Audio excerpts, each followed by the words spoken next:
குதூகலம் கொண்டாட்டமே சன்னிதானத்தில். தேவாதி தேவன் தினந்தோறும் தங்கும் தேவாலயம் நாமே. தேவாதி தேவன் தினந்தோறும் தங்கும் தேவாலயம் நாமே. ஆவியான தேவன் அச்சாரமானார் அதிசயம் அதிசயமே. ஆவியான தேவன் அச்சாரமானார் அதிசயம் அதிசயமே. குதூகல கொண்டாட்டமே சன்னிதானத்தில். குதூகல கொண்டாட்டமே சன்னிதானத்தில். ஆனந்தம் ஆனந்தமே என் நண்பரை திருப்பாதத்தில். ஆனந்தம் ஆனந்தமே என் நண்பரை திருப்பாதத்தில். குதூகலம் கொண்டாட்டமே சன்னிதானத்தில்.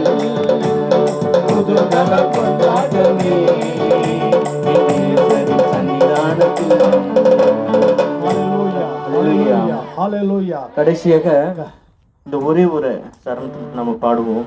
இதுல பாத்தீங்கன்னா, வல்லவராம் இயேசு வாழ வைக்கும் தெய்வம் வெற்றி மேல வெற்றி தந்தார். ஹல்லேலூயா.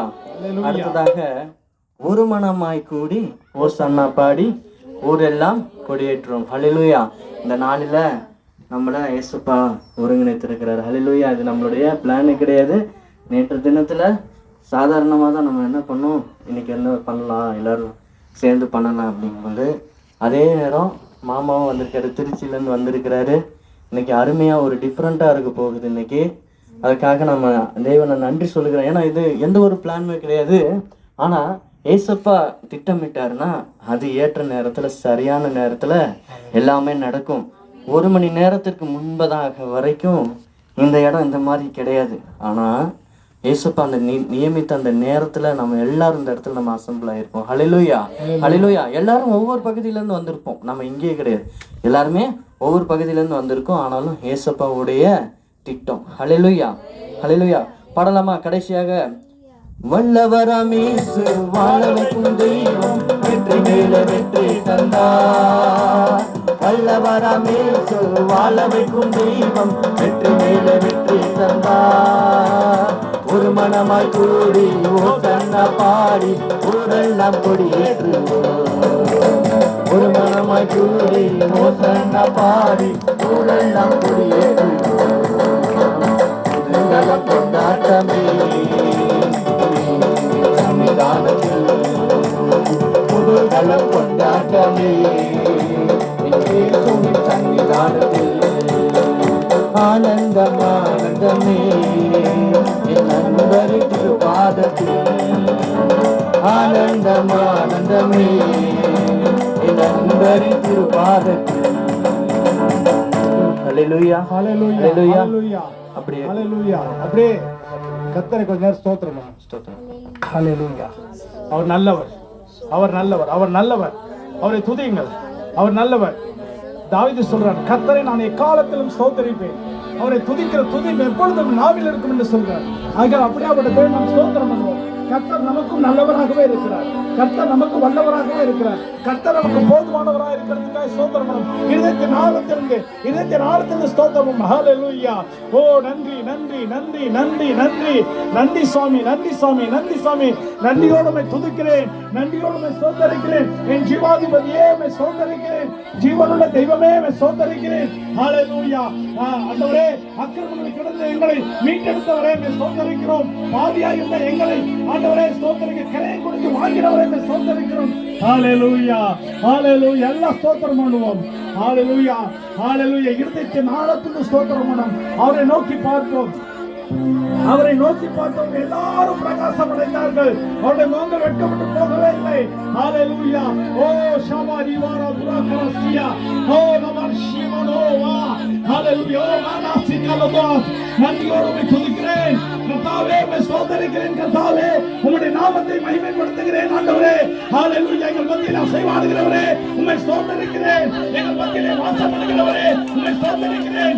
எங்கள் மத்தியிலே ஆண்டவராய் வருகிறவரே உம்மை ஸ்தோத்திரிக்கிறேன். ஓ நன்றி நன்றி நன்றி நன்றி நன்றி. ஓ ஷபா, ஓ நன்றி நன்றி சுவாமி. நன்றியோடு உம்மை துதிக்கிறேன், நன்றியோடு உம்மை ஸ்தோத்திரிக்கிறேன். என் தேவனே உம்மை ஸ்தோத்திரிக்கிறேன். என் ராஜாவே உம்மை ஸ்தோத்திரிக்கிறேன். எழுப்பி கட்டுகிறவரே உம்மை ஸ்தோத்திரிக்கிறேன். ஆண்டவரே எங்களோடு வாசம் பண்ண ஆசைப்படுகிறவரே உம்மை ஸ்தோத்திரிக்கிறேன். ஹalleluya ஹalleluya ஹalleluya. இப்போது மாத்திரமல்ல, எப்பொழுதும் கர்த்தரை ஸ்தோத்திரம் பண்ணுங்கள். எப்பொழுதும் ஏழை கூப்பிட்டான் அவருடைய எல்லா இக்கட்டுக்கும் நீங்களாக்கி ரட்சித்த தேவன் ஒருவரே. ஹalleluya.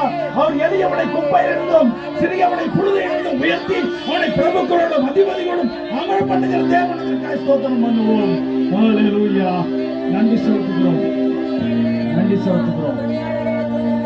நன்றி என்று சொல்லுகிறோம் நாதா, நாவாலே துதிக்கிறோம் நாதா. உமக்கு நன்றி என்று சொல்லுகிறோம் நாதா, நாவாலே துதிக்கிறோம் நாதா. நன்றி இயேசு ராஜா, நன்றி இயேசு ராஜா, நன்றி இயேசு ராஜா, நன்றி இயேசு ராஜா. ஆமையா, நீங்க செஞ்ச நன்மைகளுக்காக நன்றி செலுத்துறோம்பா ஆண்டவரே. நீ செய்ய போகிற நன்மைகளுக்காக நன்றி செலுத்துகிறோம் ஆண்டவரே. கர்த்தாவே, எங்களை கரம் பிடித்தவரே உமக்கு நன்றி செலுத்துகிறோம். எங்களை வாழ வைக்கிறவரே உமக்கு நாங்கள் நன்றி செலுத்துகிறோம். எல்லாரும் இருதயத்தின் ஆழத்தட்டு ஓ ராமானுஷா ஆமாண்டவரே உம்மை துதிக்கிறோம், உம்மை ஸ்தோத்திரிக்கிறோம். என் தேவனாகிய கர்த்தாவே உம்மை ஸ்தோத்திரிக்கிறோம். கர்த்தாவே ஜீவாதிபதியே உம்மை ஸ்தோத்திரிக்கிறோம் ஆண்டவரே. அப்பா குழியிலே கிடந்த எங்களை தூக்கி எடுத்தவரே உம்மை ஸ்தோத்திரிக்கிறோம் ஆண்டவரே. எங்கோ தேவனை அறியாதவர்களை வாழ்ந்து வந்தோம் ஆண்டவரே. கர்த்தரோ எங்களை தெரிந்து கொண்டதுக்காக நாங்கள் ஸ்தோத்திரிக்கிறோம். கர்த்தாவே உடையான சேற்றிலே கிடந்த எங்களை தூக்கி எடுத்ததற்காக ஸ்தோத்திரிக்கிறோம். அக்கிரமங்களிலும் பாவங்களிலும் மறித்து கிடந்த எங்களை தேவன் தெரிந்து கொண்டதற்காக ஸ்தோத்திரம் ஆண்டவரே. நன்றி சுவாமி, நன்றி செலுத்துகிறோம். கர்த்தாவே உம்மை துதிக்கிறோம் ஆண்டவரே. அப்பா உங்களுடைய இறக்கங்களுக்காக நாங்கள் நன்றி செலுத்துகிறோம். உங்களுடைய கிருபைகளுக்காக நாங்கள் நன்றி செலுத்துகிறோம். தேவன் எங்கள் மீது வைத்த அன்புக்காய் ஸ்தோத்திரிக்கிறோம். அப்பா தேவன் தம்முடைய ஒரே பேரனை குமாரனை விசுவாசிக்கிறவன் எவனோ அவன் கெட்டு போகாமல் நித்திய ஜீவனை அடையும்படி அவனை தந்தவனி இவ்வளவாய் உலகத்திலே அன்பு கூறுகிறானே, அதற்காக நாங்கள் உமக்கு நன்றி செலுத்துகிறோம் ஆண்டவரே. அவரை விசுவாசிக்கிறவன் ஒரு நாளும் கெட்டு போவதில்லை, அவரை விசுவாசிக்கிறவன் ஒரு நாளும் கெட்டு போவதில்லை. கர்த்தர் சொல்லியிருக்கிறார், நான் உன்னை விட்டு விலகுவதில்லை, உன்னை கைவிடுவதில்லை என்று சொல்லியிருக்கிறார். அந்த தேவன் நம்மோடு இருக்கிறார், அந்த தேவன் நம்மோடு இருக்கிறார். யோசேப்பை அரியணையிலே உட்கார செய்த தேவன் நம்மோடு இருக்கிறார், அந்த தேவன் நம்மோடு இருக்கிறார். தாவீதை அரியணையிலே கொண்டு உட்கார செய்த தேவன் நம்மோடு இருக்கிறார். ஹalleluya ஹalleluya. அதான் தாவீது பண்ண கர்த்தர் என் மேய்ப்பராய் இருக்கிறார், நான் தாழ்ச்சி அடைவதில்லை. அவர் என்னை புல்லுள்ள இடங்களிலே மேய்த்து அமர்ந்த தண்ணீரை கொண்டு வருகிற தேவன் என்று சொன்னார். ஹalleluya. நன்றி செலுத்துகிறோம் என் தேவனாகிய கர்த்தாவே, உமக்கு நன்றி செலுத்துகிறோம்.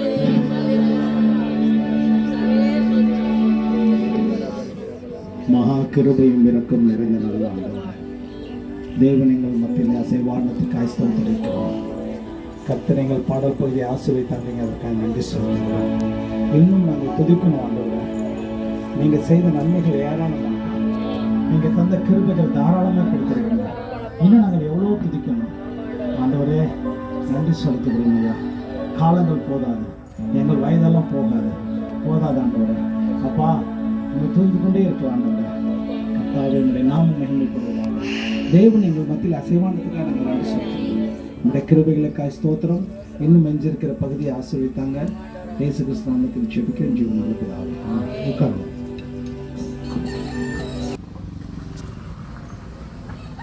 கடந்து செல்வோம். ஹல்லேலூயா. எல்லா வேதத்தில் கவனமாக இருங்க. சங்கீதம் 103 எடுத்துக்கோங்க கையில். சங்கீதம் 103.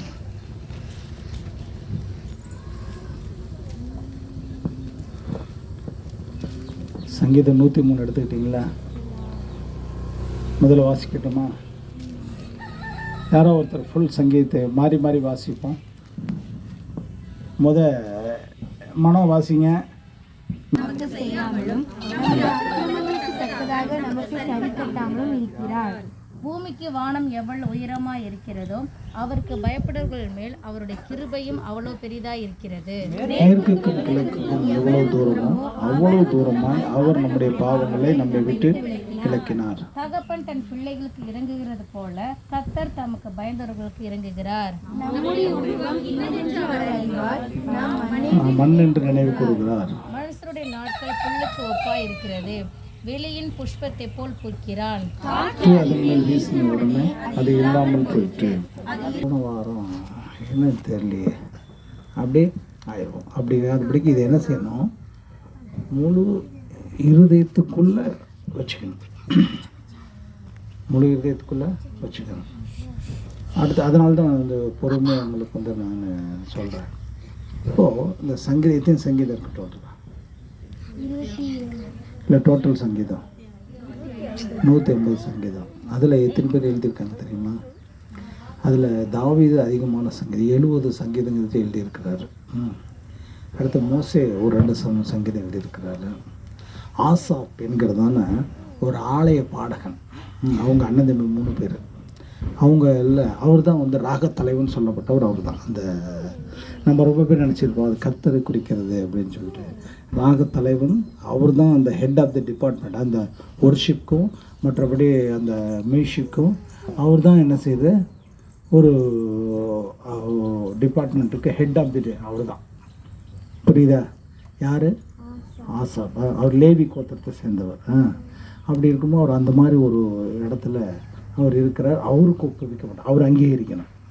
அவர் நம்முடைய தாவீது காலத்திலிருந்து ஏறக்குறைய சாலமோன் காலம் வரைக்கும் அவர் இருந்திருக்கிறார். தாவீது ராஜா காலம் வரைக்கும், சாலமோன் காலம் வரைக்கும். தாவீது ராஜா காலத்தில் இந்த தேவனுடைய ஆலயம் கிடையாது, ஆசரிப்பு கூடாரம் இருந்தது. ஆசரிப்பு கூடாரம் இருந்தது. அந்த கூடாரத்தில் தான் அவங்க பலியிட்டு ஸ்தோத்திரம் பண்ண. தேவனுடைய பெட்டி இருந்தது. தேவனுடைய பெட்டிக்குள்ளே அந்த மண்ணை வச்சுருந்த பாத்திரம் அப்போ இதெல்லாம் இருந்தது. அப்போ என்ன ஆகுது அப்படின்னு சொன்னால் அங்கே கூடாரம் இருந்தது. தாவீது தான் திட்டம் பண்ணுறான் இதை கோயிலாக கட்டணும் அப்படின்னு சொல்லிட்டு. ஆனால் கர்த்தர் என்ன பண்ணிட்டாரு, நீ கோயில் கட்டக்கூடாது, ஏன்னா ஏராளமான யுத்தத்துக்கு போயிருக்கிற மனுஷனையே, அதனால் என்ன பண்ண, நீ ஒரு ரத்தக்கரை படித்த மனுஷன், அதனால் நீ கோயில் கட்டக்கூடாது, உன் பையன் கட்டுவான், சாலமோன் உன் பையன் கட்டுவான், அவன் தான் அந்த ஆலயத்தை கட்டினான். சரியா? அப்போ அதில் அப்பவும் அந்த கூடாரத்தில் இருக்கும்போதும் அந்த ஆசாப்லாம் இருந்தார். ஆலயம் கட்டின பிறகு அப்போ அந்த ஆசாப்லாம் இருந்தார். சரியா? இப்போது அவர் ஒரு ஏராளமான ஒரு சங்கீதங்கள் எழுதியிருக்கிறார். இப்படி பலர் சங்கீதம் எழுதுது. நம்முடைய நிருபங்களே பார்த்தீங்கன்னா, புதிய ஏற்பாடு நிருபங்களை யாரோ எங்கெங்கோ இருந்து எழுதியிருக்கிறாங்க. ஒரு இடத்துல எல்லாம் இப்போ நம்ம எல்லாம் கூடி இருக்க மாதிரி உட்காந்து நீ இதை எழுது நான் அதை எழுது அப்படி கிடையாது. எங்கெங்கோ இருந்தவங்க எல்லாம் என்ன பண்ணிருக்கிறாங்க, எழுதியிருக்காங்க. அதெல்லாம் பின் வரும் காலகட்டத்தில் அவங்க எல்லாம் ஒன்றா சேர்த்து அது புஸ்தக வடிவமைப்பில் கொடுத்து அதில் 12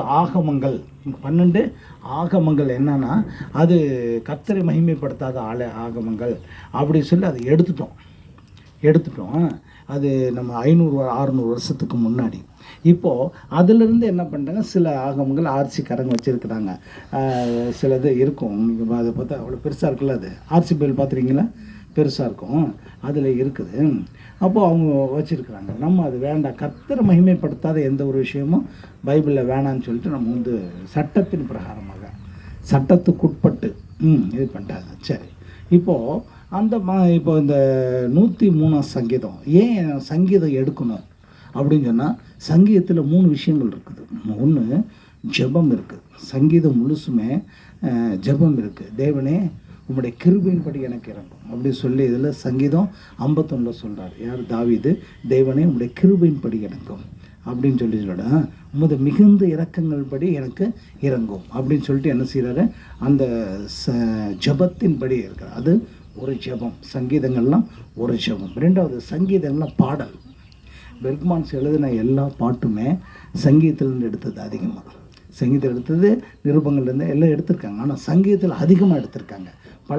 பழைய அந்த காலத்து பாடல் கூட சங்கீதத்திலேருந்து எடுத்து பாடியிருக்காங்க. ஒன்று ஜெபம், ரெண்டாவது நல்ல நோட் பண்ணி வச்சுங்க, 1 ஜெபம், 2வது பாடல், 3வது சத்தியம். அதுக்குள்ளே சத்தியம் அடங்கியிருக்கு. 22ஆம் சங்கீதம்லாம் இயேசு கிறிஸ்துவ பற்றி ஃபுல்லாக தீர்க்க தரிசனம் சொல்லப்பட்டிருக்கு. பல இடத்துல சொல்லப்பட்டிருக்கு இயேசு கிறிஸ்துவை பற்றி முன்னாடியே. இது எப்போ எழுதப்பட்டது அப்படின்னா இயேசு கிறிஸ்து பிறக்கிறதுக்கு முன்னாடி, அதை கிமு பிறக்கிறதுக்கு முன்னாடியே பல நூற்றாண்டுகளுக்கு முன்னாடி இதெல்லாம் எழுதப்பட்டிருக்கு. சரியா? இப்போது இன்றைக்கி நம்ம எடுத்திருக்கிறது 103ஆம் சங்கீதம். இந்த சங்கீதம் யார் எழுதியிருக்கார் அப்படின்னு சொன்னால் தாவீது எழுதியிருக்கிறார். தாவீது எழுதியிருக்கார். ஹல்லேலூயா, ஹல்லேலூயா. எத்தனை பேருக்கு தூக்கம் வருது? தூக்கம் வருதுன்னு சொல்லுங்கள், ஹல்லேலூயா சொல்லுங்கள். தூக்கம் வராமல் இருக்கிறதுக்கு மருந்து இருக்கேன்ட்ட. சரியா?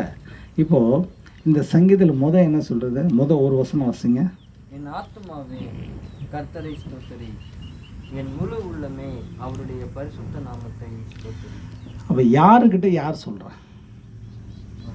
யாருக்கிட்ட? தாவீது தன்னுடைய ஆத்மா கிட்ட சொல்கிறாரு. நம்ம என்னைக்காவது ஆத்மாவோட பேசியிருக்கோமா? நம்முடைய இருதயத்தோட நம்ம பேசியிருக்கோமா? படுக்க போனோம்னா அப்படியே படுத்து ஒரு 5 நிமிஷம் தூங்கிடுவோம். ஆனால் தாவீது அப்படி கிடையாது. தாவீது தன் ஆத்மாவோட என்ன செய்கிறாரு?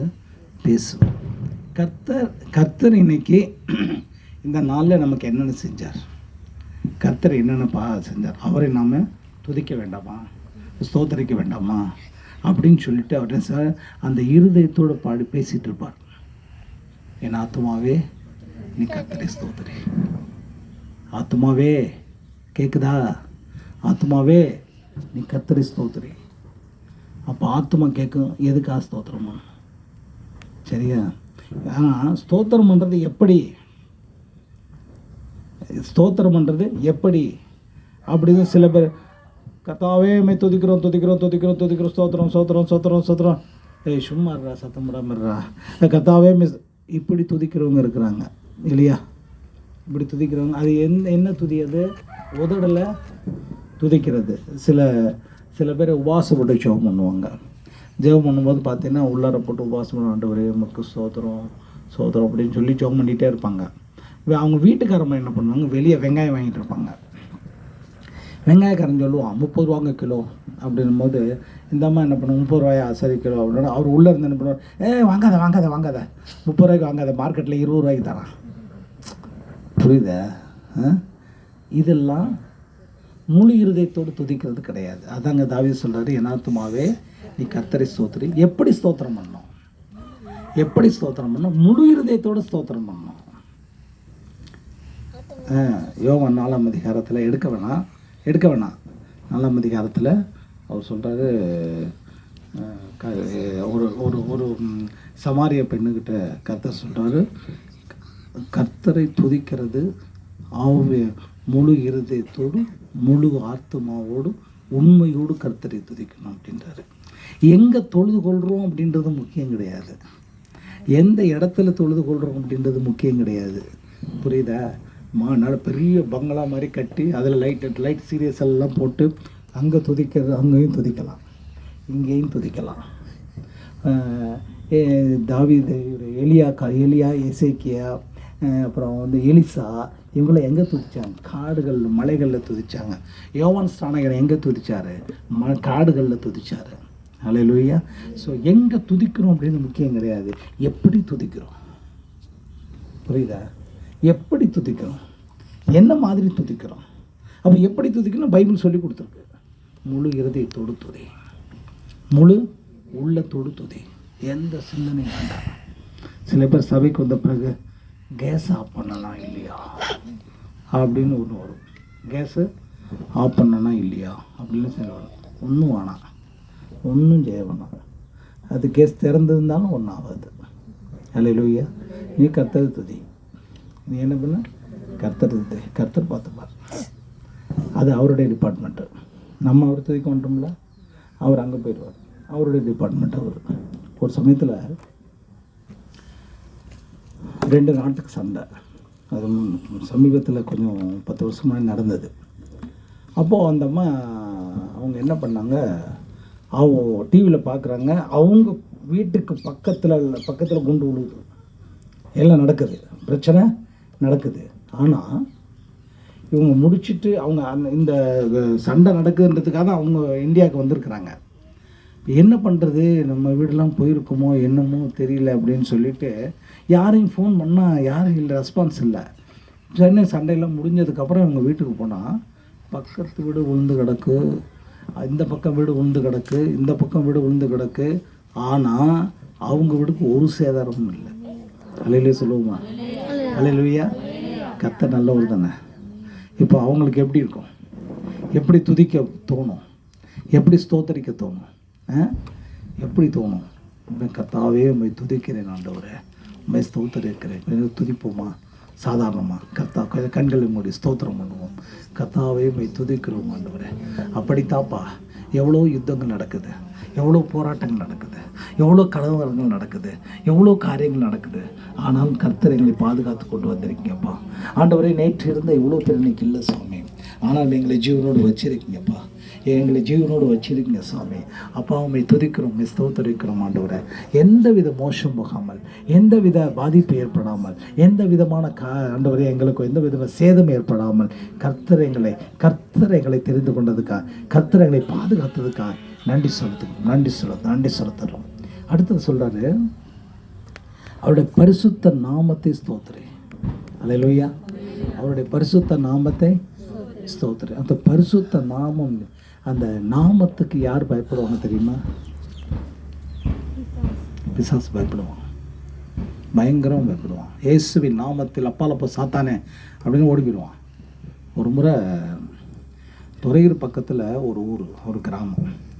அந்த ஊர் பேர் கூட சரியாக திருமணூர். எரகுடிப்பாலேருந்து உள்ளே வந்தால் திருமணூர் ஒரு கிராமம். அந்த கிராமத்தில் எங்கள் சபையிலேருந்து அனுப்பியிருக்காங்க, போய் அங்கே ஒரு வருஷம் ஆராதனை நடத்தி கொடுத்துட்டு வாங்க அப்படின்னு சொல்லிட்டு. அப்போ என்ன ஆகுது அப்படின்னு சொன்னால், அங்கே போய் ஒரு வருஷம் நாங்கள் நடத்திட்டுருக்கோம்.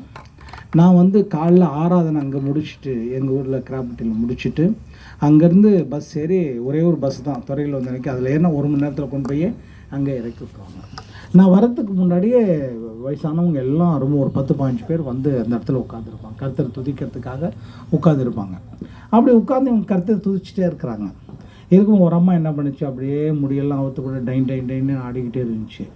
ஒரு அம்மா எல்லாமே புதுசு, யாருக்குமே சரியாக சத்தியம் தெரியாது, எதுவுமே தெரியாது. அவங்களுக்கு விசுவாச ஓட்டத்தில் தான் ஓடிக்கிட்டு இருக்காங்க. ஸோ அவங்க என்ன பண்ணாங்க, ஒரு அம்மா அன்றைக்கி இறந்து போயிட்டாங்க சமீபத்தில். அவங்க என்ன பண்ணாங்க, ஏசப்பா ஸ்தோத்திரம் ஸ்தோத்திரம் ஸ்தோத்திரம் ஸ்தோத்திரம் ஸ்தோத்திரம் சொல்லி ஸ்தோத்திரம் சொல்லியே பேய் ஆட்டி விட்டாங்க. அல்லேலூயா. ஸ்தோத்திரம் போட்டால் போதுங்க. ஏதாவது வீட்டில் சண்டையா, பைபிள் வாசிக்கிறது சண்டை உட்காந்துரும். கலவரமா, ஸ்தோத்திரம் பண்ணுங்க. புரியுதா? ரொம்ப ஒரு மகிமையான கைந்தருடைய ரகசியம்லாம் தெரியாதனால தான் நம்ம அல்லாடிக்கிட்டே இருக்கிறவங்க அட்டாட்டாட்டாட்டாட்டா இவ்வளோ பிரச்சனை வந்துருச்சுன்னா என்ன பண்ணுறதுன்னு சொல்லி அல்லாடிட்டு இருக்காங்க.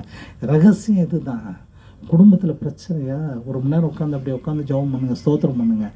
ஸ்தோத்திரம் மாத்திரம் பண்ணுங்கள், ஜெபம்னு ஒன்றும் பண்ணணும். ஸ்தோத்திரம் அவருக்கு தெரியும், நம்ம பிரச்சனைலாம் தெரியும். 10 பவுன் சங்கிலி கேட்டுப்பீங்க ஜெபத்தில், அதெல்லாம் அவருக்கு தெரியும். அல்லேலூயா.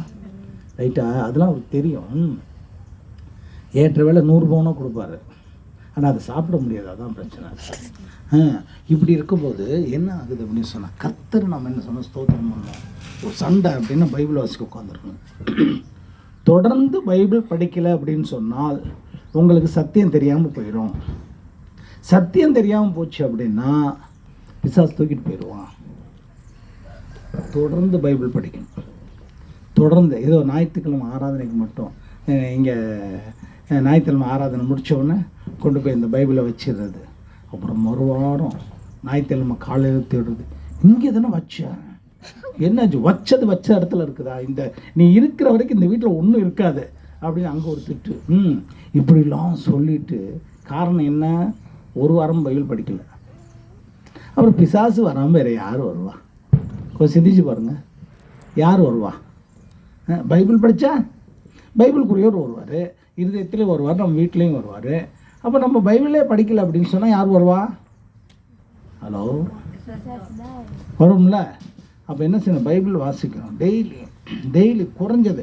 அதாவது எந்த நேரத்தில் துதிக்கணும், எந்த நேரத்தில் ஜெபம் பண்ணணும் அப்படின்றது முக்கியம் கிடையாது.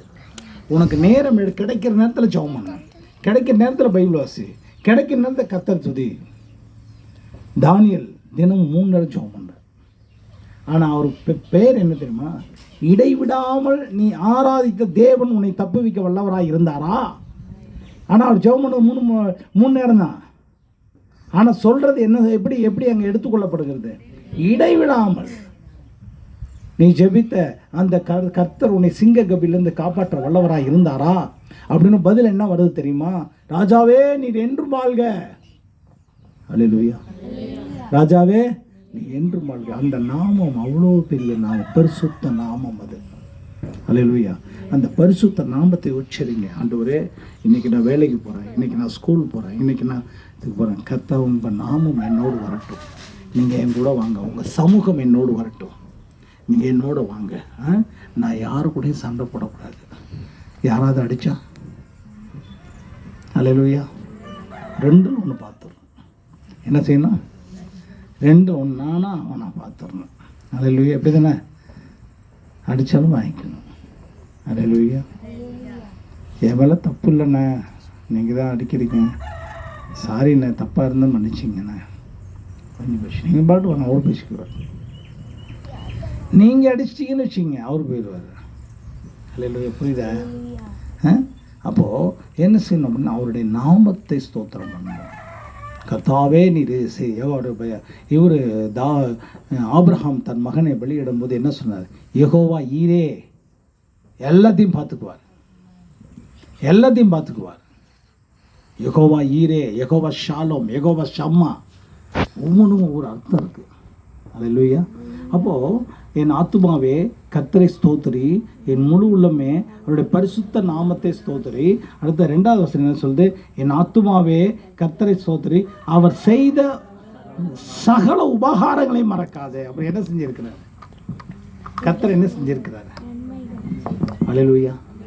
உபகாரங்கள் செய்கிறார். எவ்வளோ ஒரு அதாவது அவர் செய்த நன்மைகளை மறவாது அப்படின்னு கூட எளிமையாக எழுதியிருக்கலாம். ஆனால் அங்கே என்ன எழுதி? உபகாரங்கள். உபகாரங்கள் அப்படின்னு சொன்னால் எதையும் எதிர்பார்க்காமல் செய்கிறது, எதையும் எதிர்பார்க்காமல் செய்யுது. கர்த்தர் நம்மள்கிட்ட எந்த ஒரு நம்ம என்ன அவர் செஞ்ச நன்மைக்கெல்லாம் நான் இல்லை நீங்கள் செஞ்சதுக்கெல்லாம் நான் திருப்பி செஞ்சிடணும், உங்களுக்கு ஏதாவது செய்யணுங்க அப்படின்னு செய்ய முடியுமா? நம்ம ஹலோ, ஒன்று கூட செய்ய முடியாது, ஒன்று கூட நம்மளால் செய்ய முடியாது. ஒரு சின்ன துரும்பு கூட செய்ய முடியாது. நம்மளை கேட்டுட்டார், ரட்சித்தார். எப்போ நான் உன்னை ரட்சிக்க போகிறேன், தயாராகிக்க அப்படி சொன்னாரா? இல்லை. அவருடைய கிருபை நம்மேல் வந்தது, நம்மை ரட்சித்தார். அல்லேலூயா. அவருடைய கிருபை நம்மேல் வந்தது, நம்மை ரட்சித்தார். அப்படியாப்பட்ட தேவன் அவர். அதுக்காக அவர் திட்டம் பல ஆண்டுகளுக்கு, பல 100 ஆண்டுகளுக்கு முன்னதாகவே திட்டம் தீட்டினார். இந்த இடத்துல ஆராதனை நடக்கணும், இவங்கெல்லாம் ரட்சிக்கப்படணும், நான்லாம் ரட்சிக்கப்படணும், ஆண்டவராக இயேசு கிறிஸ்துவை தெய்வமாக ஏற்றுக்கொண்டு அவரை ஆராதிக்கணும்னு சொல்லிட்டு திட்டம். அல்லேலூயா. தேவனுடைய திட்டம். ஏராளமான உபகாரங்கள். எத்தனையோ விபத்திலிருந்து காப்பாற்றிருப்பார், எத்தனையோ ஆபத்திலிருந்து காப்பாற்றிருப்பார், எத்தனையோ பிரச்சனையிலிருந்து காப்பாற்றிருப்பார், எத்தனையோ அக்கிரமத்திலிருந்து மீட்டெடுத்திருப்பார், எவ்வளோ காரியங்களிலிருந்து மீட்டெடுத்திருப்பார். அந்த உபகாரத்தை ஒரு நாளும் மறக்கக்கூடாது. அல்லேலூயா. அந்த தாவீது அந்த விஷயத்தில் கரெக்டாக இருந்தார். அவருக்கு நேரம் கிடைக்கும் போதெல்லாம் கர்த்தர் ஸ்தோத்திரம் பண்ணுவார், நேரம் கிடைக்கும் போதெல்லாம் கர்த்தர் ஸ்தோத்திரம் பண்ணுவார். அல்லேலூயா. அப்படியாப்பட்ட தேவன். ஒரு முறை அவர் அபிஷேகம் பண்ணி ராஜாவாக ஆகணும். ஆனால் அவருக்கு முன்னாடி சவுல்னு ஒருத்தர் ராஜா இருக்கிறார். அந்த சவுல் என்ன செய்கிறாரு? தாவீதை கொல்லணும்னு துடிக்கிறாரு. எதுக்காக அப்படின்னா அவருடைய மகன் ராஜாவாக வரணும் அப்படின்றதுக்காக அவர் துடிக்கிறாரு. இப்படி இருக்கும்போது என்ன ஆகுது அப்படின்னு சொன்னால், ஒரு நாள் அந்த தாவீது போய் ஒரு குகைகள் ஒளிஞ்சிருக்கும், அதுக்கு பேர் அதுலாம் குகை. அங்கே போய் ஒளிஞ்சிட்ருக்காரு. ஒளிஞ்சிட்டு இருக்கும்போது இவர் சவுல் ஏதாச்சியா காலையில் அவர் அந்த குகைக்குள்ளே ஏதாச்சும் அப்புறம் மலை ஜலாதி கழிக்கிறதுக்காக அவர் போகிறாரு. போகும்போது அங்கே தாவீது உள்ள இருட்டாக தானே இருக்கும், ஆள் இருக்கிறது தெரியாது. உள்ளார அவர் தாவீது உட்காந்துருக்கார், அவர் கூட இருந்த ஆட்கள் உட்காந்துருக்குறாங்க, எல்லாருமே உட்காந்துருக்காங்க. அப்போது ஒருத்தர் சொல்கிறார், அமாசான்னு ஒருத்தர் சொல்கிறாரு, ஆண்டவரே இதோ கர்த்தர் உங்களுடைய எதிரியை ஒப்பு கொடுத்துருக்கிறார், கர்த்தர் உங்கள் எதிரியை ஒப்பு கொடுத்துருக்கிறார், ஒரே வெட்டிடுங்க அப்படின்னு சொல்லுவான். இல்லாட்டி எனக்கு உத்தரவு கொடுங்க, நான் வெட்டுறேன் அப்படின்னு சொல்லுவான். இல்லை, அவர் சொல்கிறார் ஒரு வார்த்தை, கர்த்தரால் அபிஷேகம் பண்ணப்பட்டவனை நான் எப்படி வெட்டுவது? அல்லே சொல்லுவோமா? இப்படிப்பட்ட இருதயம் நமக்கு வரணும். எனக்கு தீங்கு செஞ்சவன் தான். இப்போ நான் கிடச்சேன்னா 2-3 தடவை ஈட்டியை தூக்கி போட்டவர் யார்? சவுல். தாவீது மேலே ஈட்டியை தூக்கி போட்டவர். அவர் தப்பிச்சுக்கிட்டாரு. அவர் கொஞ்சம் லேட் ஆகிட்டு வந்திருந்தா அவ்வளோதான், அன்னைக்கு காலி. ஆனால் என்ன செய்தார்? விரட்டி விரட்டி விரட்டி விரட்டி தாவீது அடிக்கணும்னு நினச்சாரு. அந்த அப்பேற்பட்ட ஆளை தாவீது என்ன செய்கிறாரு? என்ன சொல்லி செய்கிறாரு? கர்த்தரால் அபிஷேகம் பண்ணப்பட்டவரை நான் எப்படி வெட்டுவது? அல்லேலூயா. அவர் வயதாகி போய் சாகலாம், இல்லை ஏதோ ஒரு யுத்தத்துக்கு போய் சாகலாம், ஏதாவது ஒன்று செஞ்சு அவரை வந்து செத்து போடலாம், தப்பு கிடையாது. ஆனால் அவரை நான் கை தொட மாட்டேன். அல்லேலூயா, அல்லேலூயா. இன்றைக்கி நம்ம சர்வசாதாரணமாக இன்னொரு விசுவாசியை பார்த்து நம்ம அவதூறாக பேசிடுறோம், முதுகுக்கு பின்னாடி பேசிடுறோம், அப்படி பேசிடுறோம், இப்படி பேசிடுறோம், அந்த மாதிரி பேசிடுறோம். ஆனால் தாவீது செய்யவே இல்லை. தன் எதிரியை கூட காப்பாற்றினான். அவன் வெட்டுறேன், நான் பக்கத்தில் உள்ள ஆள், நீங்கள் ஒரு வார்த்தை சொல்லுங்க, நான் வெட்டி போடுறேன் அப்படின்னா. அப்படிப்பட்ட தேவன் நம்முடைய தேவன். அல்லேலூயா. அப்போது என்ன அவர் செய்த உபகாரங்களை மறக்காதே. அப்போ என்ன உபகாரம் செய்தார் அப்படின்றது அடுத்த ஒரு 5 வசனத்தில் சொல்லப்பட்டிருக்கு. என்ன உபகாரம் செய்தார் அப்படின்றது. அதாவது முதல் 5 வசனம் வந்து தேவன் எனக்கு செய்த நன்மைகள், 1லிருந்து 5 வரைக்கும் தேவன் எனக்கு செய்த நன்மைகள். அந்த 6லிருந்து 18ஆம் வசனம் வரைக்கும் 11 காரியங்கள் இருக்குது. 10-11 காரியங்கள் இருக்குது. அதெல்லாம் கர்த்தர் செய்து கொண்டே இருக்கிற காரியங்கள். இது கர்த்தர் நமக்கு தனிப்பட்ட முறையில் செஞ்ச காரியங்கள். இது செய்து கொண்டே இருக்கிற காரியங்கள். அடுத்தது யார் ஸ்தோத்திரம் பண்ணணும்? எல்லா கிரியைகள்லாம் ஸ்தோத்திரம் பண்ணணும், தூதர்கள்லாம் ஸ்தோத்திரம் பண்ணணும் அப்படின்னு சொல்லி அவர் முடிக்கிறார். அப்போது 3ஆம் வசனம் சொல்லுது, இப்போ படிங்க. அவர் உன் அக்கிரமங்களை எல்லாம் மன்னித்து உன் நோய்களை எல்லாம் குணமாக்கி. போதும். அவர் என்ன செஞ்சிருக்கிறாரு? நான் செய்த அக்கிரமம்னா என்ன? கிரமமாய் செய்யலை, சரியாக செய்யலை, தப்பாகவே செஞ்சிட்ருக்கேன். அல்லேலூயா. உலகத்தில் இருக்கிற மனிதர்கள், இயேசுவை அறியாத மக்கள் பாவத்தில் இருக்கிறாங்க. எத்தனை பாவத்தில் இருக்காங்க தெரியுமா? ஆதாம் ஏவாள் செய்த பாவம், தேவனுடைய வார்த்தைக்கு கீழ்ப்படியலை. 1. 2வது, நம்முடைய முன்னோர்கள் செய்த பாவம், விக்கிரக வழிபாடு செய்து கொண்டிருந்தார்கள். உண்டா இல்லையா? அல்லேலூயா. உண்மைதானே? விக்கிரக வழிபாடு செய்து கொண்டிருந்தார்கள். அதிலிருந்து நம்ம விடுதலை ஆக்கினார். அடுத்தது, நாம் ரட்சிக்கப்படுவதற்கு முன்னாடி வரைக்கும் செய்த பாவங்கள். இது எல்லாவற்றையும் கர்த்தர் என்ன செய்திருக்கிறார்னா மன்னித்திருக்கிறார். நன்றி சொல்லுவோமா? அல்லேலூயா, அல்லேலூயா. இது 3மே மன்னித்திருக்கிறார். ஏங்க, அவர் செஞ்சதுக்கு, யார்? ஆதாம் ஏவாள் செஞ்சதுக்கு, என் முன்னோர்கள் செஞ்சதுக்கு நான் எப்படி பலியாக முடியும்? அல்லேலூயா. கேட்கலாம்ல ஒரு கேள்வி. அவங்க செஞ்ச காரியத்துக்கு நான் எப்படி பலியாக முடியும் அப்படின்னா, ஒரு உதாரணம் சொல்கிறேன். 1, எங்கள் அப்பா பல கோடிக்கு அதிபதி. இப்போ எனக்கு வந்து நான் அவர் மறித்து போயிட்டார். சரி, எங்கள் அப்பா செத்து போயிட்டாரியா, இனிமேல் அவர் சொத்துலாம் எனக்கு ஒன்றும் வேணாம் அப்படின்னு போயிடுவோமா? அப்போது அவர் செஞ்ச சொத்து வேணும், அவர் செஞ்ச பாவம் வேணாமா? ஹலோ, புரியுது என்ன சொல்கிறது? அவர் செஞ்ச சொத்து வேணும், சேர்த்து வச்ச சொத்து வேணும். அவர் செஞ்ச பாவம், அதனுடைய பலன்கள் நமக்கு தான் வரும். புரியுதா? வாழையடி வாழையாக வருது. உதாரணத்துக்கு இப்போ சொல்கிற சாதாரணமாக, எங்கள் அப்பாவுக்கு சுகர் இருந்தது, எனக்கும் இருக்குது, என் மகனுக்கும் இருக்கும். என்னங்க இது? அவன் என்னங்க செஞ்சான்? என்ன செஞ்சாங்க? எங்கள் அப்பா ஆனால் கண்ணாப்பிடான்னு சாப்பிட்ருப்பாரு, ஏதாவது பண்ணியிருப்பாரு, அவருக்கு சுகர் வரலாம். நான் ஒழுக்கமாக தானே இருக்கிறேன், நான் சரியாக தானே இருக்கேன், எனக்கு இல்லை வரும். அல்லேலூயா. அது சாதாரண உதாரணம். இது போல் பல உதாரணங்கள் இருக்குது. புரியுதா? அப்போது என்ன ஆகுது அப்படின்னு சொன்னால், என் அக்கிரமங்களுக்கெல்லாம் தண்டனை கொடுக்கணும். மறுபடி பார்த்தா நான் செஞ்ச அக்கிரமங்களுக்கெல்லாம் அவர் என்ன செய்யணும்? அவர் நியாயாதிபதி தானே, அவர் நீதிபதி தண்டனை கொடுக்கணும், தண்டித்து என்ன செய்யணும், என்னை சிறைச்சாலில் போடணும், என்ன ஏதாவது பண்ணணும். இவ்வளோ பெரிய பாவம் பண்ணியாடா நீயே அப்படின்னு சொல்லிட்டு ஏதாவது ஒன்று செய்யணும். அவர் என்ன செஞ்சார் தெரியுங்களா? மன்னிச்சிட்டார். உன் பாவங்களெல்லாம் மன்னிச்சிட்டேன். ஹல்லேலூயா. ஒரு முறை ஒருத்தர்கிட்ட ஏராளமாக ஒரு பணக்காரர்கிட்ட ஒருத்தர் ஏராளமாக கடன் பட்டிருந்தார். கடன் பட்டிருக்கும் போது என்ன ஆகுது அப்படின்னு சொன்னால், ஒரு நாள் அவர் வந்தார் ராஜா கிட்ட. ராஜாவே கூப்பிட்டு கேட்பார், ஏவா என்னப்பா எவ்வளோவா கடன் பட்டிருக்க? 16,000 ரூபா கடன் பட்டிருக்குங்க அப்படின்னு சொன்னோன்னே அவர் என்ன பண்ணார், ஆஹா இவ்வளோ கடன் பட்டாங்க, கட்ட முடியாது அப்படின்னு சொல்லிட்டு என்ன செஞ்சாங்க, எல்லாத்தையும் என்ன பண்ணாரு? கேட்குதா? எல்லாத்தையும்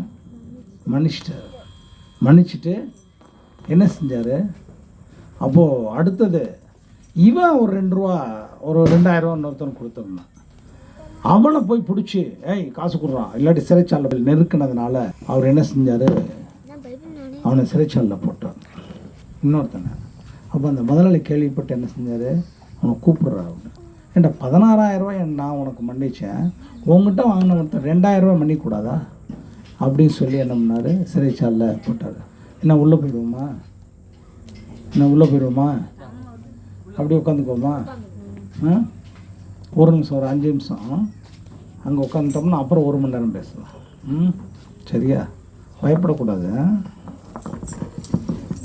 என்னோடு என்னை என்றும் வழி நடத்துவாரே, என்னை சந்திக்க வந்திடுவாரே, என்னை என்றும் வழி நடத்துவாரே, என்னை சந்திக்க வந்திடுவாரே. ஏசு போதுமே போதுமே, ஏசு போதுமே போதுமே, எந்த நாளிலுமே என் மேலே எல்லுமே, எந்த நாளிலுமே ஏசு போதுமே. ஏன் விசிறீங்க? ரொம்ப தாங்கிக் கொள்ள முடியாமல் காணாமல் போயிடுவாங்க. அதாவது இறுதி வரை நிலை நிற்பவனே ரட்சிக்கப்படுவான். இறுதி வரை உலகத்தில் உங்களுக்கு உபத்திரம் உண்டு, ஆனால் திடம் கொள்கள் உலகத்தை நான் நிச்சயிக்கும் என்று சொல்லப்பட்டிருக்கு. அப்போ இறுதி வரை யார் நிலை நிற்கிறானோ அவன் தான் ரட்சிக்கப்படுவான், அவன் தான் மோட்ச ராஜ்யத்துக்குள்ளே பிரவேசிப்பான். அப்போது நம்முடைய அந்த சத்தியத்தினுக்கு ஆதாரமாக 103ஆம் சங்கீதம் நம்ம எடுத்திருக்கிறோம். இந்த 103ஆம் சங்கீதத்துடைய 3வது வசனத்தில் நாம் மறுபடியும் வாசிப்போம். அவர் உன் அக்கிரமங்களை எல்லாம் மன்னித்து உன் நோய்களை எல்லாம் குணமாக்கி. போதும். அப்போ உன் அக்கிரமங்களை மன்னித்திருக்கிறார். நமக்கு தெரிஞ்சோ தெரியாதையோ என்ன செய்திருக்கிறாரு, ஏராளமான பாவங்களை செய்திருக்கிறார். யோவான் 9ஆம் அதிகாரத்தில் அவங்க கேட்குறாங்க, இது யார் செய்த பாவம், இது அவன் கூட நான் பிறந்தது யார் செய்த பாவம், அவன் செய்த பாவமா அல்ல அவன் தகப்பன் செய்த பாவமா, இது யார் செஞ்ச பாவம் அப்படின்னு சொல்லி கேட்குறாங்க. அப்படி கேட்கும்போது அவர் சொல்கிறாரு, தேவனுடைய மகிமை விளங்கும்படியாக இப்படி பிறந்திருக்கிறான் அப்படின்னு சொல்லி அவர் சொல்லி முடிக்கிறார். அப்போது அந்த பாவங்கள் நம் பெற்றோர்களும் மூலமாக வந்திருக்கிறது, நம்மளும் வந்திருக்கிறது, ஆதாம் ஏவாள் மூலமாக வந்திருக்கிறது. இப்படி பல இதில் இந்த பாவங்கள் நம்மை பின்தொடர்ந்து வந்து கொண்டிருக்கிறது. ஹல்லேலூயா. அந்த பாவங்களை கர்த்தர் என்ன செய்திருக்கார் அப்படின்னா மன்னித்திருக்கிறார். அந்த பாவங்களை கர்த்தர் என்ன செஞ்சிருக்கார் அப்படின்னா மன்னித்திருக்கிறார். அதற்கே நம்ம எல்லாம் நன்றி செலுத்தணும். அதற்கே ஸ்தோத்திரம். ஆண்டவரே, எனக்கு தெரியாமல் எவ்வளோ பாவங்கள் நாம்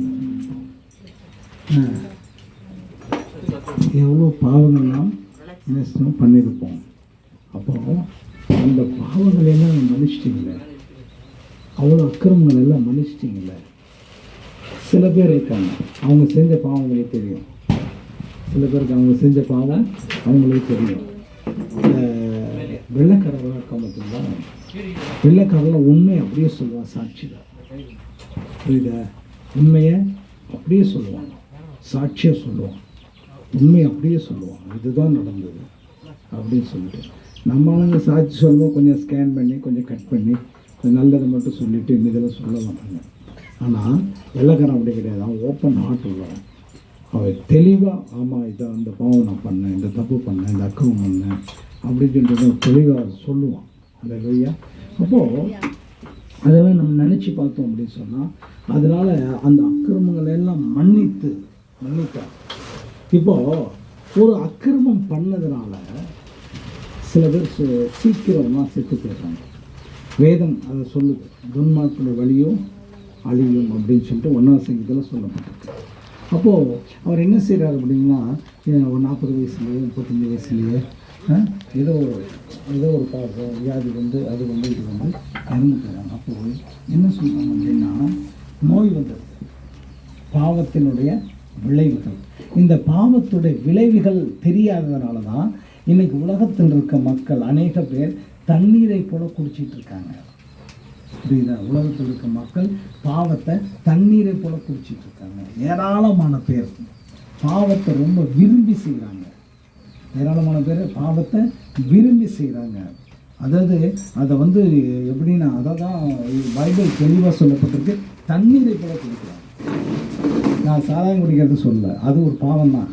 அது எல்லாமே ஏராளமான பாவங்கள் இருக்குது. அது எல்லாத்தையும் என்ன செய்கிறாங்க, தண்ணீரை கூட குடிச்சிட்ருக்காங்க. குடும்பத்துலையும் சரி, வெளியிலையும் சரி, நான் ஏராளமான மக்கள் குடிச்சிட்ருக்காங்க. அதனுடைய விளைவு என்ன ஆகுது அப்படின்னா, ஹார்ட் ஃபெயிலியர், கிட்னி ஃபெயிலியர், அது ஃபெயிலியர், இது ஃபெயிலியர் அப்படின்னு சொல்லி சரீரத்தில் பலவிதமான வியாதிகள், புரியுங்களா, அதெல்லாம் வருது. அப்போது இதெல்லாத்தையும் நான் ஏற்கனவே நான் செஞ்ச பாவத்தை கணக்கு பண்ணி பார்க்கும்போது, நான் கணக்கு பண்ணி இது பண்ண நானும் இவனால் உயிரோடு இருக்கக்கூடாது, ஆனால் கர்த்தர் ஜீவனோடு வச்சுருக்கிறேன். அப்போ என்ன அர்த்தம்? என் அக்கிரமங்களை மன்னித்தார், அதனால் வர வேண்டிய நோயையும் மன்னித்தார். அல்லேலூயா. அதனால் வர நோயையும் மன்னித்தார், அக்கிரமங்களை மன்னித்தார், நோய்களை மன்னித்தார். அல்லேலூயா. அடுத்த 3வது என்ன? அக்கிரமம் பண்ணால் அதனுடைய விளைவு நோய் வந்துச்சு. கவனிங்க, அக்கிரமம் பண்ணால் அதனுடைய விளைவு நோய் வந்துச்சு வந்துருச்சு அப்படின்னு சொன்னால் அடுத்தது என்ன வரணும்? கரெக்டாக சொல்லுங்க பார்க்கலாம். மரணம் தான். பாவத்தின் சம்பளம் மரணம். தேவனுடைய கிருபை வரமும் நம்முடைய கர்த்தராகிய இயேசு கிறிஸ்துவின் உண்டான நித்திய ஜீவன். பாவத்துக்கு சம்பளம் இருக்குது. இன்றைக்கி இவங்க கம்யூனிஸ்ட்காரங்களாம் போராடுறாங்க. நாங்கள் உழைத்ததுக்கு சம்பளம் கொடுவோம், நாங்கள் சரி வேலை செஞ்சதுக்கு சம்பளம் கொடுவோம், எங்கள் சம்பளத்தை இது பண்ணாத, எங்கள் சம்பளத்தில் வந்து கமிஷன் அடிக்காத, அது செய்யாத, இது செய்யாத, அதுக்காக நாங்கள் போர்க்கொடி தூக்குறோம் அப்படின்னு சொல்லி சொல்கிறாங்க இல்லையா? அப்போது நான் செஞ்ச பாவத்துக்கு சம்பளம் ஒன்று கர்த்தர் கேட்கலாம்ல? பாவம் தெரிஞ்சு தான் செய்வான், தெரியாமல் செய்ய மாட்டான். அல்லேலூயா. ஏராளமாக. அதாவது இன்னைக்கு இருக்கிற காலகட்டத்தில், அந்த காலத்தில் ஒருத்தர் பாவம் செஞ்சேன்னா அப்படியா செய்யக்கூடாதா அப்படின்னு சொல்லுவான். ஆனால் இந்த காலத்தில் செய்யக்கூடாதுன்னு தெரியும், செய்யக்கூடாதுன்னு தெரியும். அப்போது பொதுவான கண்டிப்புலாம் இருக்குது. அப்போது செய்யக்கூடாதுன்னு சொல்லி செஞ்சு அதனால் நோய் வந்து அடுத்தது என்ன செய்யுது அப்படின்னா, இப்போ உயிர் போகும். அல்லேலூயா. உன் பிராணனை அழிவுக்கு விலக்கி மீட்டு உன்னை கிருபையினாலும் இரக்கங்களினாலும் முடிசூட்டி. 4வது வசனம் என்ன சொல்றது அப்படின்னா, உன் பிராணனை என்ன செய்தார்? அழிவுக்கு, அது அழிந்து போகிற இடத்து ஸ்டேஜுக்கு வந்துருச்சு. உன் பிராணன் என்ன பண்ணுது? அழிந்து போகிற ஸ்டேஜுக்கு வந்துருச்சு. அந்த அழிந்து போகிற ஸ்டேஜிலிருந்து என்ன செஞ்சிருக்கிறாரு? அவர் விலக்கி இருக்கிறார், அந்த அழிவுக்கு விலக்கி இருக்கிறார். நம்ம அல்லேலூயா. சில சொல்கிறோம்ல, எனக்கு முன்னாடி ஒருத்தர் வேகமாக போனாயா, ஃபோனில் தான் போகுது, 2 நிமிஷம் மட்டார்னு ஒரு வண்டி வந்துச்சு, அவ்வளோதான்.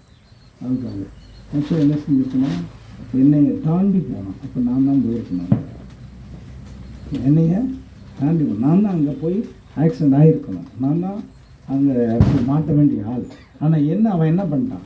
ஓவர்டேக் பண்ணோம், நான் கொஞ்சம் லெஃப்டில் வந்துட்டேன், நான் கொஞ்சம் லெஃப்ட்டில் வந்துட்டான். லெஃப்ட்டில் வந்தோட விளைவு என்ன ஆகி போச்சு, வேகம் வந்து அவன் அடிச்சு போயிட்டான். பிராமணனை அழிவுக்கு விலக்கிறார். அல்லேலூயா. கர்த்தரை ஸ்தோத்திரம் பண்ணுவோமா. எவ்வளோ ஆபத்துக்கெல்லாம் நாம் இருந்திருப்போம், எவ்வளோ அநியாயங்கள், எவ்வளோ விதமான விபத்துகள் நம்ம மாட்டியிருப்போம். பார்க்குறோம். இன்றைக்கி இங்கெல்லாம் வண்டி கிடையாது. எங்கள் ஊர்லாம் பார்த்தீங்கன்னா எப்போ பார்த்தாலும் சைரன் சுத்தம் 108 வண்டி போய்கிட்டே இருக்கும். அவ்வளோ ஆக்சிடென்ட் நடக்குது, அவ்வளோ ஒரு பிரச்சனை நடக்குது. ஆனாலும் கர்த்தர் நம்ம எங்களோட வச்சுருக்கிறோம். அதுக்கு ஸ்தோத்திரம் பண்ணுவோம். கொனே ஸ்தோத்திரம். ஹல்லேலூயா. துதிக்கிறோம் ஆண்டவரே, ஸ்தோத்திரிக்கிறோம். அந்த வசனத்தை சொல்லி ஸ்தோத்திரம் பண்ணுங்க.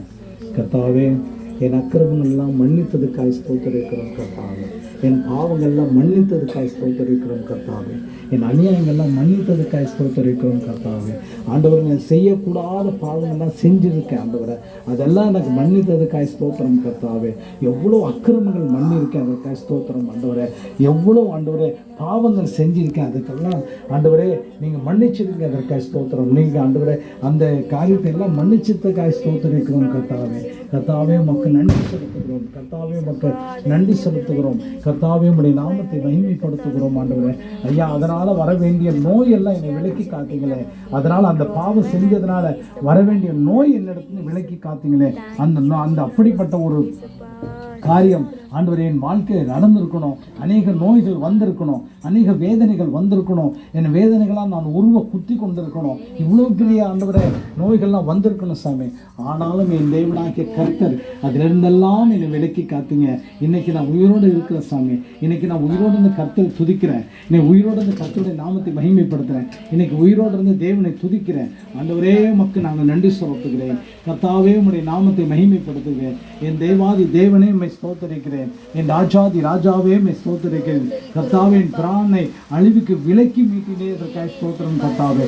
ஐயா, என் உயிர் போயிருந்திருக்கணும், என்னுடைய உயிரெல்லாம் போயிருந்திருக்கணும் ஆண்டவரே. ஆனாலும் அதிலிருந்து கர்த்தர் என்னை உயிரை மீட்டதுக்காக ஸ்தோத்திரம் பண்ணுவோம், ஸ்தோத்திரம் பண்ணுவோம், ஸ்தோத்திரம் பண்ணுவோம். கர்த்தாவே உம்மை துதிக்கிறோம், துதிக்கிறோம், துதிக்கிறோம், துதிக்கிறோம் ஆண்டவரே. இந்நாள் வரைக்கும் என்னை ஜீவனோடு வச்சதுக்காக ஸ்தோத்திரிக்கிறோம் கர்த்தாவே. இன்னைக்கு வரைக்கும் ஆண்டவரே எவ்வளோ விபத்துகள் கடந்து போயிருக்கலாம், எவ்வளோ ஆபத்துகள் கடந்து போயிருக்கலாம், எவ்வளோ எனக்கு விரோதமாக எவ்வளோ பேர் பெல்லிசுவை கட்டுக்குள் கூட வச்சிருக்கலாம், எவ்வளோ பெரிய செத்தே போகணும் அப்படி கூட நினைக்கலாம், எவ்வளோ பெரிய குடும்பம் இருக்கக்கூடாதுன்னு கூட நினைக்கலாம். அப்படிலாம் இருக்கிற அந்த காரியத்திலிருந்தெல்லாம் என்னை விலக்கி மீட்டீரே இதற்காக ஸ்தோத்திரம் கர்த்தாவே. நன்றியோடு உம்மை துதிக்கிறோம், நன்றியோடு உம்மை ஸ்தோத்திரிக்கிறோம், நன்றியோடு உம்முடைய நாமத்தை மகிமைப்படுத்துகிறோம். என் நல்லவரே உம்மை ஸ்தோத்திரிக்கிறோம், வல்லவரே உம்மை ஸ்தோத்திரிக்கிறோம். அப்பா, நீர் செய்த நன்மைகள் ஏராளம் ஆண்டவரே. தாவீது சொல்லுகிறான், கர்த்தர் எனக்கு நன்மை செய்தபடியால் அவரை நான் பாடுவேன் என்று சொன்ன பிரகாரமாக கர்த்தர் எனக்கு செய்த நன்மைகளுக்கு எண்ணத்தை கொண்டு நான் அவருடைய சமூகத்துக்கு வருவேன். ரட்சிப்பின் பாத்திரத்தை எடுத்துக்கொண்டு அவருடைய நாமத்தை மகிமைப்படுத்துவேன் என்று சொன்னான்.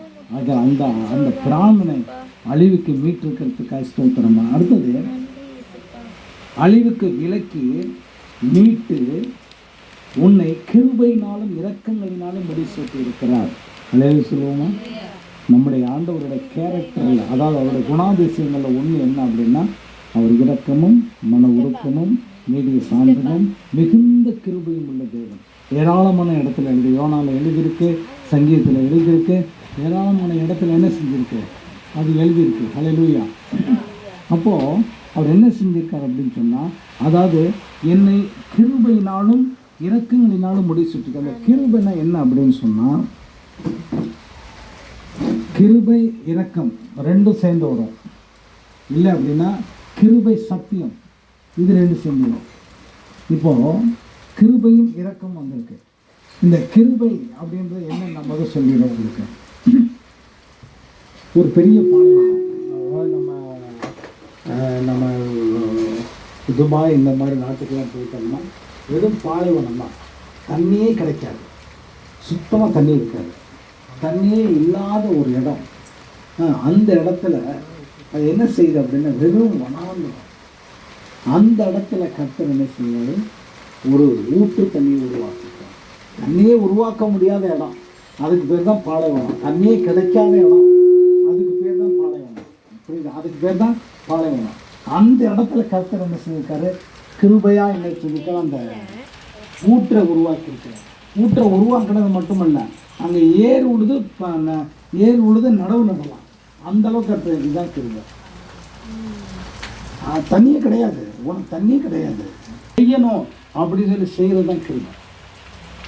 எந்த விதமான எதிர்பார்ப்பு கிடையாது, எந்த விதமான லாப நஷ்ட கணக்கு கிடையாது. பிள்ளைகளுக்கு செய்யணும், பிள்ளைகளுக்கு நான் என்ன செய்யணும் செய்யணும், அதுக்கு பேர் தான் கிருபை. எந்த அதாவது நீ இதை செஞ்சினா நான் இது செய்யணும் அப்படி கிடையாது. அல்லேலூயா. நீ இது செஞ்சினா இதை செய்யணும் அப்படி கிடையாது. உனக்கு நான் செய்ய வேண்டியது, நான் உன்னுடைய அப்பா, நானும் உங்கள் அப்பா. அப்பா பிள்ளைக்கு செய்யும்போது காசு வாங்கிட்டு செய்வார், இல்லை ஏதாவது எதிர்பார்த்து செய்வாரா?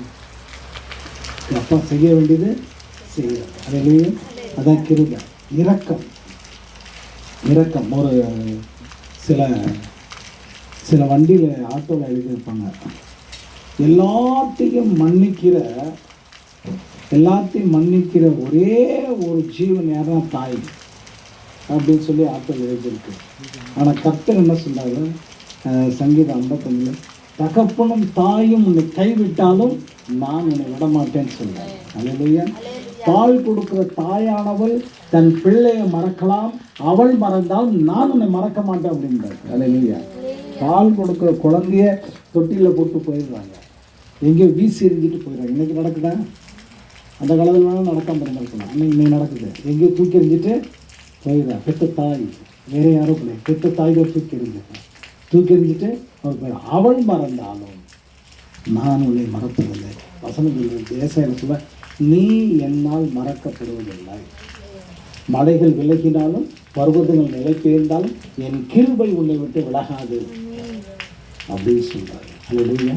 அப்போ என்ன நடக்குது அப்படின்னு சொன்னா, அது கிருபையினாலும் இரக்கங்களினாலும் முடிசூட்டி, அடுத்த அதுல அந்த கிருபையினால் இரக்கங்களால் எடுக்கிறாரு, முடிசூட்டி இருக்கிறார். இந்த காலத்துல முடிசூட்டுறது என்ன தெரியுமா? ராஜாவாக நியமிக்கிறது. அவருக்கு தான் என்ன செய்வாங்க? முடிசூட்டுவாங்க. ராஜாவாக நியமிக்கிறது, அந்த நியமித்து என்ன செய்கிறது? அவருக்கு தான் முடி சூட்டுவாங்க. அந்த முடியை சூட்டி அவர் ராஜா அப்படியே சொல்லுவாங்க.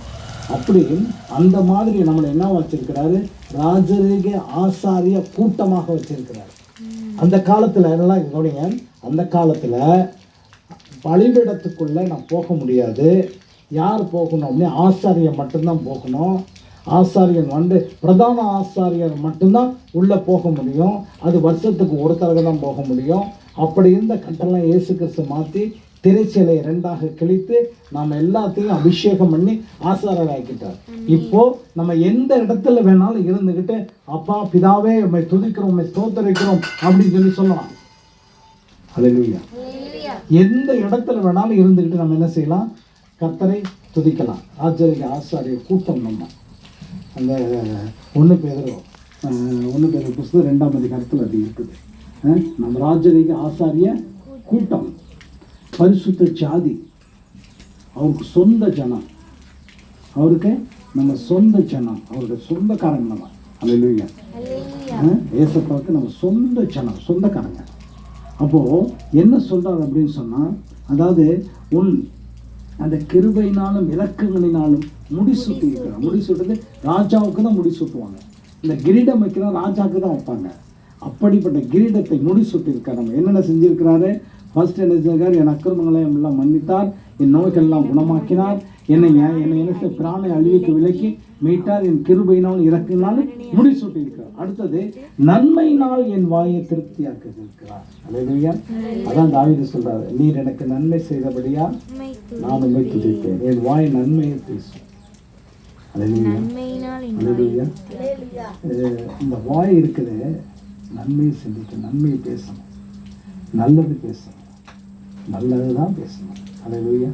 அப்போ என் வாயை நன்மையினால் என்ன செய்திருக்கிறாரு? திருப்தியாக்கி இருக்கிறார். இந்த வாயை நன்மையினால் திருப்தியாக்குறதுன்னா என்ன அர்த்தம்? எனக்கு தேவையான உணவை கொடுத்துருக்காரு, தேவையான காரியங்கள் செஞ்சிருக்கிறாரு, என் வாய் எப்போ நகைப்பில் இருக்குது, அதனுடைய காலத்திலே அதாவது சந்திக்கப்படும். நம்ம அவசரப்பட்டோம்னா சந்திக்க, அது வேறு. அவசரப்பட்டோம் சந்திக்க முடியாது. சாதாரண கடை திறக்கிறது 9 9:30 தான் திறப்போம். 7 மணிக்கெலாம் போய் நின்று திறக்க மாட்டோம். அது மாதிரி அது காலத்தில் நேர்த்தியாக தான் யோபின் 40 அதிகாரத்தில் 40 தேவன் அதினதின் காலத்தில் நேர்த்தியாய் செய்கிற தேவன். அப்படின்னு சொல்லப்பட்டிருக்கு. அப்போ என்ன செய்யறாருன்னா, அவரை நன்மையினால் உன் வாயை திருப்தியாக்குகிறார். அடுத்தது, கழுகுக்கு சமானமாய் உன் வயது திரும்ப வாழ வைதா போல் ஆகிறது. எப்படின்னா, அந்த கழுகுடைய கேரக்டர் நம்ம பார்த்தோம், கழுகுடைய அந்த இது பார்த்தோம் அப்படின்னா, ஒரு குறிப்பிட்ட ஸ்டேஜில் என்ன ஆகும், அது தன் ரோமங்கள்லாம் உளுந்துடும், ரெக்கெல்லாம் உளுந்துடும், சுத்தமாக எல்லாம் உளுந்துட்டு உடனே அதால் பறக்க முடியாது. அதனால் அதுக்கு ஒரு குறிப்பிட்ட இடம் இருக்குது, அந்த குறிப்பிட்ட இடம் அது பாதுகாப்பாக இருக்கும், அங்கே போய் இருக்கும். திருப்பி ரெக்கை முளைக்கும், கொஞ்சம் கொஞ்சமாக என்ன செய்யும், ரெக்கை முளைக்கும். அந்த ரெக்கை முளைக்கும் போது என்னென்னா புது ஆளாக வரும். அல்லேலூயா, புது ஆளாக வரும். அப்படின்னா அதை கழுகுக்கு சமானமாய் உனக்கு வாழ்கிற வயதை கொடுத்து. அப்போது நான் உலகத்தில் இருக்கும்போது எத்தனை நாட்கள் வாழ்கின்றேன் அப்படின்றது முக்கியம் கிடையாது, இனிமே எப்படி வாழ போகிறேன் அப்படின்றது முக்கியம். அப்போ என்னுடைய வயதை என்ன செய்கிறாரு, எனக்கு கழுகுக்கு சமானமாக அந்த வயதை திரும்பி எனக்கு கொடுத்துருக்குறேன். அல்லேலூயா.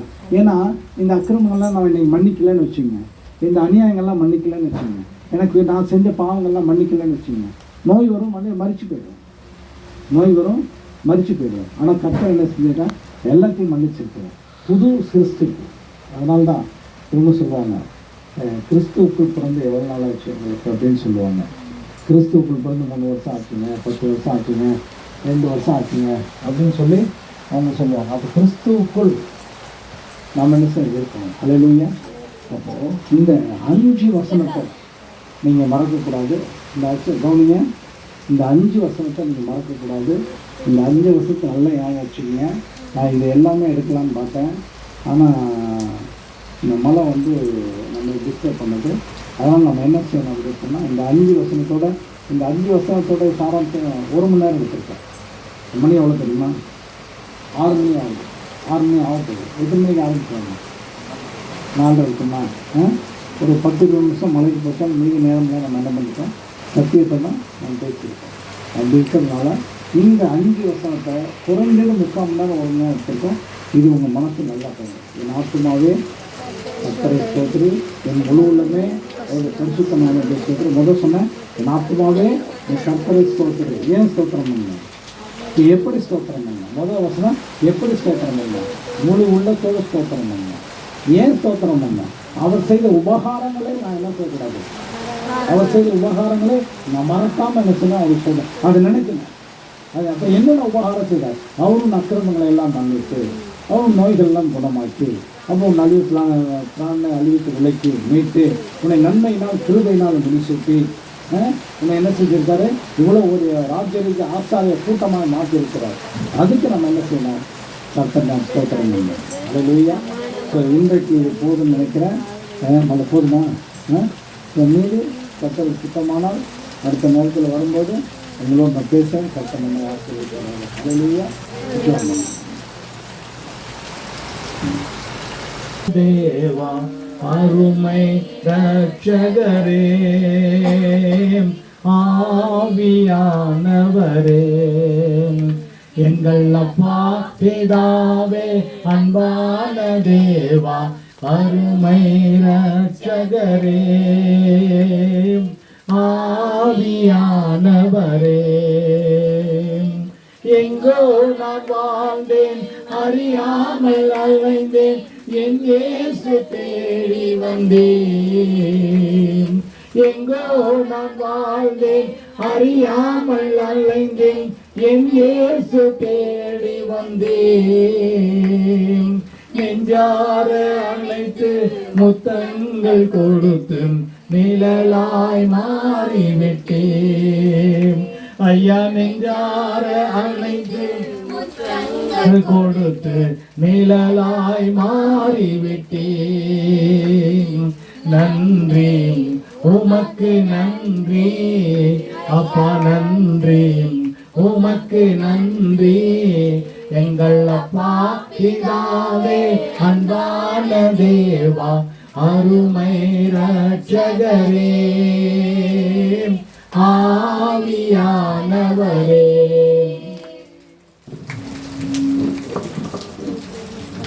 எங்களுக்கு ஒத்தாசை அனுப்பி தரும் என்னுடைய ஆண்டவராகிய இயேசு கிறிஸ்துவானவரே, அப்பா உம்மை துதிக்கிறேன், உம்மை ஸ்தோத்திரிக்கிறேன் ராஜாவே. இந்த அருமையான நாளிலும் கூட கர்த்தா உம்முடைய சமூகத்தில் நாங்கள் ஒரு குடும்பமாக வந்து உம்மை துதிக்க உம்மை ஸ்தோத்திரிக்கிற தேவன் பாராட்டின தயவுக்காக நாங்கள் நன்றி செலுத்துகிறோம். சகோதரர்கள் ஒருமித்து வாசம் பண்ணுவது எவ்வளவு இன்பம் ஏற்றதுமாய் இருக்கிறது என்று சொன்னது போல கர்த்தாவே, நாங்கள் ஒருமித்து உம்முடைய நாமத்தை உயர்த்தினோம் ஆண்டவரே. கர்த்தாவே உம்மை ஸ்தோத்தரித்தோம், உம்முடைய நாமத்தை மகிமைப்படுத்தினோம். கர்த்தாவே, மன்னாவை எங்களுக்கு கொடுத்ததுக்காய் ஸ்தோத்திரம். கர்த்தாவே, அதை நாங்கள் புசித்து என் ஆண்டவரை நாங்கள் திருப்தியாக்கி உம்மை துதிக்கிறோம், உம்மை ஸ்தோத்தரிக்கிறோம். கர்த்தாவே ஆண்டவரே, இந்த அருமையான நாளிலும் கூட உம்மை நோக்கி பார்க்க உதவி செஞ்சதுக்காய் நன்றி செலுத்துகிறோம். எங்களோடு பேசுகிற வார்த்தைகளுக்காக நாங்கள் நன்றி செலுத்துகிறோம். கர்த்தாவே, இதை நாங்கள் மறக்காமல் இருக்க உதவி செய்யுங்க ஆண்டவரே. இந்த வார்த்தைகளை சொல்லி சொல்லி நாங்கள் காலையிலும் மாலையிலும் உம்முடைய சமூகத்தில் துதிக்க தேவன் கிருபை தாங்கப்பா. உம்முடைய இரக்கங்களுக்காக ஸ்தோத்திரிக்கிறோம். கர்த்தாவே, இந்த நாளிலும் வந்திருக்கிற வந்திருந்த யாவரையும் ஆசீர்வதிங்க ஆண்டவரே. இந்த மழை தடை செய்யாமல் இருந்தால் இன்னும் அதிக நேரம் எடுக்கலாம் என்று நினைத்திருந்தேன். ஆனாலும் ஆண்டவர் மழை தடை செய்கிறபடினாலே கர்த்தாவே உம்மைக்கு ஸ்தோத்திரம். இன்னும் ஒரு நாளிலே தேவ சமூகத்தில் கூடி வந்து உம்மை மகிமைப்படுத்த உதவி செய்யுங்க. கர்த்தருடைய நாமம் மகிமைப்படுவதாக. வந்தது யாவரையும் ஆசீர்வதிங்க. விசேஷமா இந்த ஆண்டவரே, இந்த கரண்ட் சாதனங்கள், போக்குவரத்துகள், சகோதரர்கள் எவ்வளோ பிரயாசப்பட்டாங்க. கர்த்தாவே எங்களை ஆசீர்வதிங்க. என்னை விட சத்தியம் தெரிஞ்சவங்களாம் ஏராளமான பேர் இருக்கிறாங்க. அவங்களெல்லாம் ஆசீர்வதிங்கப்பா. உங்களுடைய கருத்தில் என்னை தாழ்த்தி ஒப்பு கொடுக்குறேன். ஆசீர்வதிங்க, வழிநடத்தித்தாங்க. எங்கள் ஆண்டவராக இயேசு கிறிஸ்து நாமத்திலே புதிய சோதரனுடைய ஜெபங்களை மேலெடுத்து ஜீவன் நடப்பிதாவே. ஆத்துமாவே கர்த்தரை ஸ்தோத்திரி.